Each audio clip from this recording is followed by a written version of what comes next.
The girl held the jade pendant her grandfather had given her as a token of their bond, yet her fiancé kept rejecting her. Without ever having met her, he repeatedly refused the marriage arranged by their families. He even laughed loudly with his friends when he saw her name on the school roster, saying it sounded like a boy's name. Her grandfather shoved the family heirloom jade pendant directly into her hand, telling her that as long as she appeared before her fiancé holding this pendant, she would definitely make him regret his decision. At the freshman orientation on the first day of school, her fiancé stood at the podium and confidently finished his self-introduction. Immediately afterward, the girl stood up and calmly announced her name to the entire class. The fiancé froze the moment he heard the name, staring wide-eyed at the beautiful girl standing before him.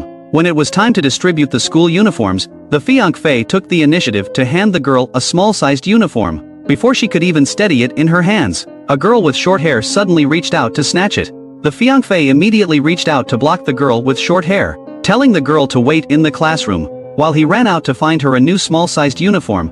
My fiancé ran to other classrooms to swap uniforms, but couldn't find any extra small-sized ones. By the time he rushed back to the classroom with the original large-sized uniform, the girl had already left with her backpack. My fiancé hurried out of the building, sprinting all the way to catch up with her. He approached her and tried to strike up a conversation, but the girl kept walking with a cold expression. The fiancé followed her all the way and reached out to help adjust the straps of her backpack, but the very next second, the fiancé's movements froze. He immediately spotted the green jade pendant hanging from the zipper of her backpack. On the playground, an arm wrestling match was underway. The boy had just beaten 3 other boys in a row. He pointed at the girl, telling her to get ready to surrender. The girl said nothing. She walked up and grabbed the boy's hand in one swift motion. The countdown ended. The girl exerted all her strength in an instant and slammed the boy's arm hard onto the table. The boy froze in place. His arm scraped raw. The girl pulled out a pig-shaped band-aid and handed it to him.